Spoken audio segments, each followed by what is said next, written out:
Hello everyone, हैं आप सब।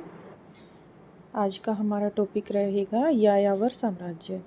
हमने जो वर्ल्ड हिस्ट्री की सीरीज शुरू की है, इससे पहले हमने मेसोपोटामिया सभ्यता और जो रोमन की सभ्यता है वो हमने उसके एमसीक्यूज़ कर लिए हैं और आज हम करेंगे यायावर साम्राज्य के एमसीक्यूज़। तो चलिए शुरू करते हैं। पहला क्वेश्चन है, सामान्यतः खानाबदोश से अर्थ लिया जाता है। जो खानाबदोश वर्ड है इसका क्या अर्थ है? घुमक्कड़ लोग, पशुपालक समुदाय या फिर दोनों। तो खानाबदोश वर्ड का मीनिंग होता है घुमक्कड़ लोग भी और पशुपालक समुदाय भी। और ये बर्बर शब्द है जो अंग्रेजी भाषा के बारबेरियन शब्द से लिया गया है और यूनानी भाषा का जब बारबोरस शब्द है, बारब्रोस, इससे ये उत्पन्न हुआ है।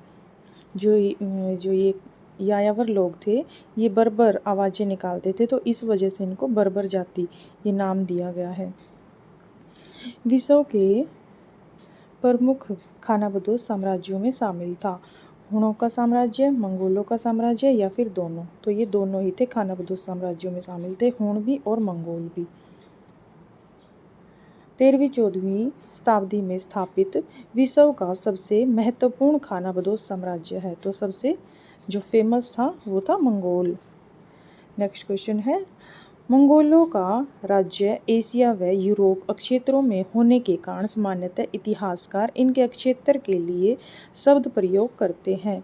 तो जो एशिया और यूरोप है, यूरोप और एशिया को मिला के क्या बना है? यूरेशिया। एशिया और यूरोप, यूरेशिया। नेक्स्ट क्वेश्चन है, यूरेशिया अक्षेत्र में स्थित मरुभूमि है। काराकुंभ, क्रिजिलकुंभ, उस्त-उर्त, उपयुक्त सभी। तो हो जाएगा उपयुक्त सभी।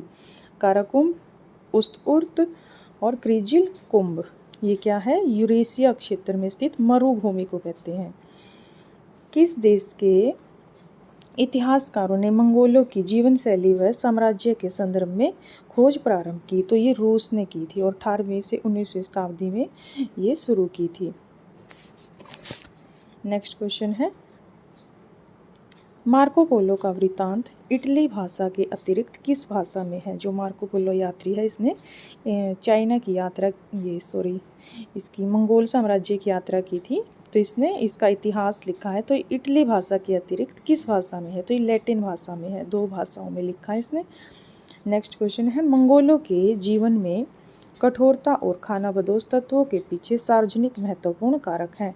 राजनीतिक अस्थिरता, हुणों की सफलता से प्रेरणा और विषम भौगोलिक परिस्थितियाँ। तो इसमें होगा विषम भौगोलिक परिस्थितियाँ, स्थिति थी जो उन। नेक्स्ट क्वेश्चन है, चंगेज़ खां का वास्तविक नाम? तो ये था तेमोजिन। चंगेज़ खां के पिता का क्या नाम था? यूसुफ जेई था। और नेक्स्ट क्वेश्चन है, पिता की मृत्यु के बाद चंगेज़ खां के पालन पोषण में सर्वाधिक भूमिका रही? तो ये थी, माता थी इसकी ओलुन इके और पिता का दोस्त था चंगेज़ खान, इसको तुगरिल खान भी बोला जाता है। तो इन दोनों की महत्वपूर्ण भूमिका रही थी पिता की मृत्यु के बाद इसके पालन पोषण में। चंगेज़ खां के जीवन से प्रारंभ में सर्वाधिक महत्वपूर्ण घटना है, तो ये है पिता के हत्यारे का वध, सैनिक के रूप में नियुक्ति व दासता से मुक्ति। और अगला है शक्तिशाली व प्रमुख द्वंद्वी जमुका की हार। चंगेज़ खां की तो ये जीवन की सबसे महत्वपूर्ण घटना है। शक्तिशाली जो जमुका है, इसको आंडा भी कहा जाता था, ये इसका दोस्त भी था और बाद में ये इसका प्रतिद्वंदी बन गया था। तो इसने इसको 1206 में हराया भी था। तेमुजिन ने चंगेज़ का नाम कब धारण किया? जो तेमुजिन है इसने चंगेज़ का नाम कब धारण किया? दास्ता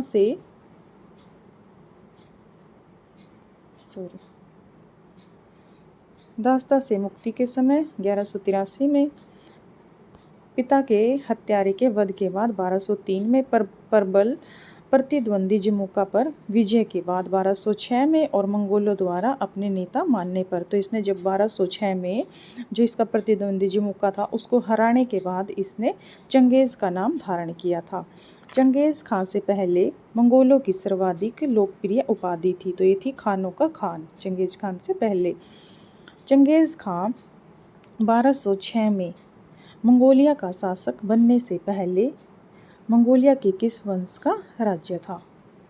तो ये नैमन लोगों का था।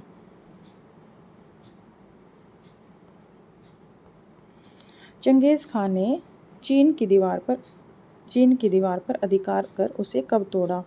तो ये 1213 में इसको तोड़ा था और 3री शताब्दी ईस्वी पूर्व में ये दीवार बनी थी। नेक्स्ट क्वेश्चन है, चंगेज़ खान ने ट्रांसओक्सियाना समरकंद पर कब विजय पाई? तो ये 1215, 1219, 1216 और 1221। तो 1219 में इसने ट्रांसओक्सियाना समरकंद पर विजय प्राप्त की थी और सबसे पहले इसने जमुका को हराया था। फिर 1209 में इसने सीसिया लोगों को पराजित किया था, ये चीन का ही था। और 1215 में इसने पेकिंग, यहाँ पे है ना ये पेकिंग, तो पेकिंग को हराया। और फिर 1216 में इसने जो इसकी वो थी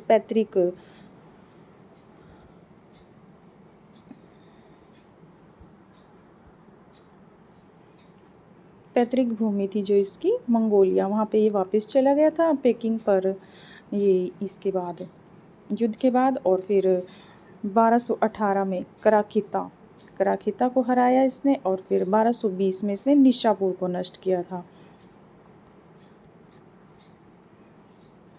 चंगेज़ खान द्वारा विजय उपरांत किस शहर को पूरी तरह से नष्ट करने का आदेश दिया गया? तो ये था निशापुर को इसने 1220 में पूरी तरह से जला दिया था।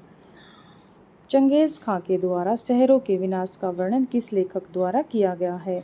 फारसी लेखक जुवाइनी द्वारा। तो ये जुवाइनी द्वारा ही किया गया था, फारसी लेखक था ये। इल खान थे जो इनका फारसी इतिहासकार था ये। और इसने जो बुखारा है, समरकंद है, मर्व है, यहाँ पर कितने लोगों की जो इसने वध किया था उसका वर्णन किया है इसने। और मर्व में इसने 13 लाख लोगों का वध करवाया था। चंगेज़ खान की मृत्यु कब हुई? 1227 में चंगेज़ खान की मृत्यु हुई। चंगेज़ खान की मृत्यु के बाद उसके साम्राज्य के संदर्भ का क्या रहा? तो जो चंगेज़ खान ने अपने जीवन काल में ही अपने सभी जो पुत्र थे उनको राज्य बांटकर दे दिया था। जो जोची था, जोची को इसने रूस का स्टेपीय क्षेत्र दिया था, चगताई को इसने तुरान का स्टेपीय क्षेत्र दिया था, और जो ओगोदेई है इसको, ये इसका प्रिय पुत्र था तो इसने इसको अपना उत्तराधिकारी घोषित किया था। और राजधानी जो कराकोरम का क्षेत्र था वही इसने इसको दिया था और इसकी उपाधि दी थी। फिर इसने इसको महान खान की उपाधि। और जो तोलेई है इसको पैतृक भूमि थी इसकी मंगोलिया, ये वाला क्षेत्र तोलेई को मिला था। चंगेज़ खान के बाद मंगोलिया का शासक कौन बना? तो ओगोदेई, जो इसका प्रिय पुत्र था वही इसका मंगोलिया के बाद, ये चंगेज़ खान के बाद मंगोलिया का शासक बना। चंगेज़ खान के बाद उसके पूर्ववर्ती अक्षेत्र साइबेरिया के अक्षेत्र का शासक बना, तो जोची बना था। साइबेरिया जो रूस वाला एरिया है, रूस का स्टेपीय क्षेत्र है, वहाँ पर जोची। मंगोल सेनाएं 1260 में किस विशेष अक्षेत्र पर कब्जा कर पाई? तो ये मिस्र पर। और इसके बाद ये चीन में रुचि लेने लग गए थे, तो ये ज़्यादा साम्राज्य का विस्तार इन्होंने नहीं किया जो इसके उत्तराधिकारी थे। मंगोल की सेना की सबसे बड़ी इकाई क्या थी? तुमन। और ये कितनी थी? 10,000 की होती थी। चंगेज़ खान ने अपने पुत्रों के लिए राज्य का बंटवारा किया। इन प्रांतीय इकाइयों को क्या नाम दिया गया? तो ये इनको उलूस कहा जाता था और ये निश्चित भूभाग नहीं था।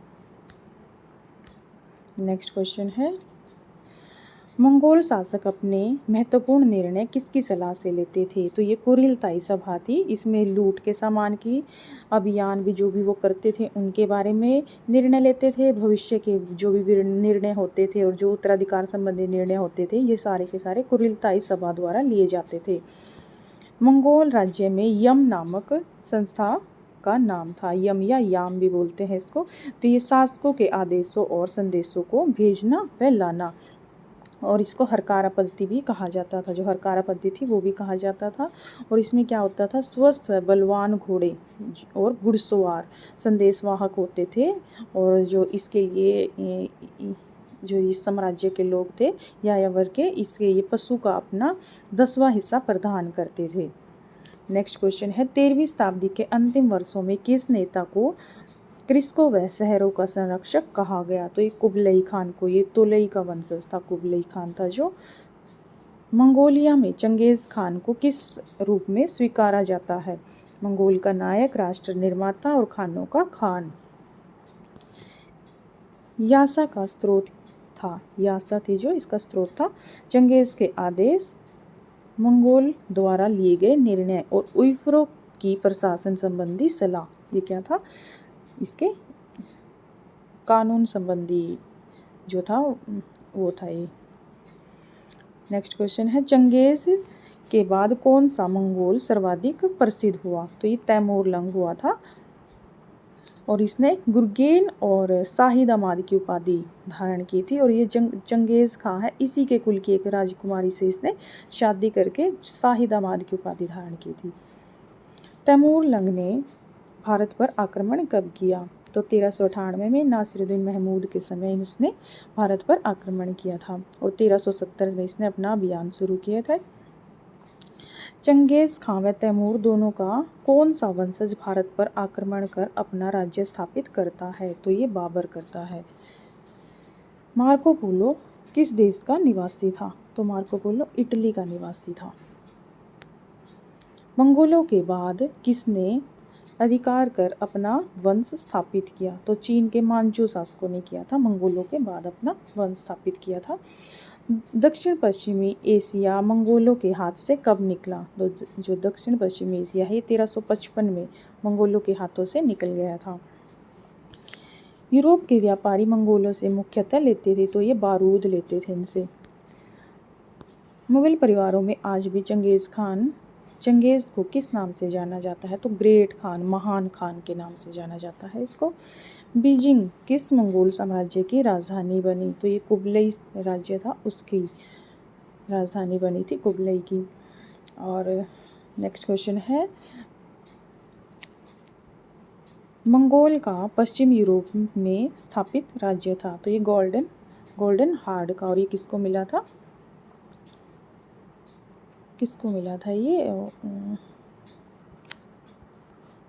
ये जोची को मिला था, रूस का जो स्टेपीय क्षेत्र था। नेक्स्ट क्वेश्चन है चीन क्षेत्र के मंगोल को किस विचारधारा ने प्रभावित किया? तिब्बती बौद्धों ने, ताओवाद ने और कन्फ्यूशियस ने। नेक्स्ट क्वेश्चन है चंगेज खान से भयभीत होकर मध्य एशिया के किस शासक ने भारत में शरण मांगी थी? तो ये जलालुद्दीन मांगबर ने इल्तुतमिश के टाइम 1221 में। तैमूर का शासनकाल कब से कब तक था? 1370 में इसने अपने अभियानों की शुरुआत की थी और 1405 में इसकी मृत्यु हो गई थी। Thank you everyone.